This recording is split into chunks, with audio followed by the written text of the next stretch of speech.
Hello po mga ka-GM, isang mapagpalang araw muli sa ating lahat. Ito po ay mayroon tayong gagawin na naman isang Chevrolet Captiva. Ito bali 2023 model siya, no? Ngayon, ang complaint po ng customer natin dito ay engine noise. So ayan po siya, no? Ang kilometer pala nito mga ka-GM ay 47,000 pa lang siya. Ngayon, ang bali chinik natin, ang nakita natin, no, yung kanyang gasoline na inilagay ng ating customer is mixing. Nagmix siya. Bali 91 saka 95 yung color ng kanyang gasoline. Dahil chinik na natin, hindi ko lang naipakita sa inyo pero na-check natin siya na mix. So pero ang mga ganitong sakyan sa Chevrolet Captiva ay dapat ang gasolina nito is 95. So ngayon mixing yung kanyang gasoline na 95 saka 91, kaya nagkaroon ng kunting ingay yung kanyang makina mga ka-GM. Tapos ang isa pang problema nito na complaint ng customer natin, no, bali nagkakaroon daw ng engine overheating. So ngayon tinignan naman natin yung kanyang mga spark plug, kaya okay naman siya. Tinignan natin ay okay naman yung kanyang spark plug. So walang problema sa spark plug. So yung pagkakaroon ng ingay niya ay dahil sa mixing ng 91 at saka 95 na gasoline. Tapos yung kanyang engine overheating naman na in-scan natin, no. Bali wala tayong nakukuhang code. Kasi wala naman siyang check engine sa kanyang instrument cluster. Ngayon ang nakita natin mga ka-GM, dahil patuloy nating binirify o chinek yung kanyang makina, maganda naman yung under ng makina niya sa ngayon. Tapos ito, bubuksan natin itong kanyang coolant. Tapos nilagyan ko na siya ng tubig muna pansamantala, no?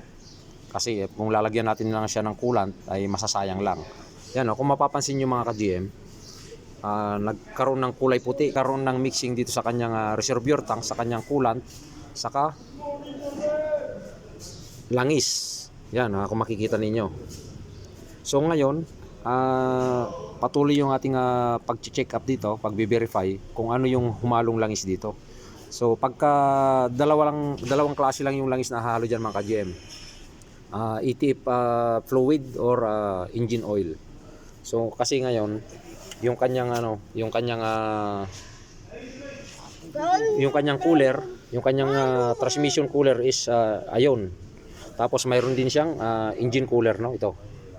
So dalawa yung kanyang cooler sa engine oil cooler, saka transmission na oil cooler. So ngayon malalaman natin yan dahil dito sa kanyang coolant na humalo. Ngayon aamuyin natin dito mga ka-GM. Aamuyin lang natin kung ano yung humalo dito na langis, no? Kung anong klase ng langis. Ngayon pagka sobrang lansa mga ka-GM yung kanyang amoy dito, ay yung humalo is transmission na fluid yung humalo pagka malansa yung amoy. Ngayon wala naman siyang gaanong amoy. So ang nakita natin dito ay yung kanyang engine oil ang humalo sa kanyang coolant. So ayan po yung ating nakita. Kaya bali i-order natin yung kanyang engine oil cooler, yung i-order natin dyan dahil yan ang nagkaroon ng problema. So ayan, sana nagkaroon kayo ng idea dito sa aking maiksing video na ito.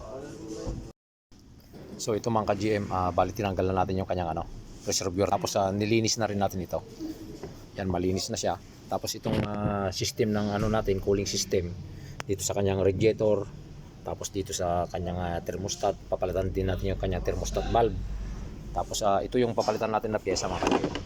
Ito yung kanyang oil cooler, no? Engine oil cooler. Yan, tinanggal na natin kasi dito nakakabit yung kanyang filter. Ito yung kanyang filter, papalitan din natin yan. So ayun po yung ating gagawin. Doon natin tinanggal, no? Yun. So ayan, like and share yung ating mga videos para magkaroon ng idea yung iba, yung lalo na yung mga sakyan na ganito. Yan yung madalas na problema nito. Bali 47,000 km pa lang siya. Ito yung nagka-problema tong kanyang engine oil cooler. Ito sa loob. Bali nagkakaroon ng yan, may crack yan na maliit, tapos yung pressure ng langis yun lumalabas dun sa papunta dito sa kanyang coolant, no? Kaya nagkaroon ng ito ng mixing ng langis saka coolant. So ayan, bali pa-flashing natin yung kanyang cooling system.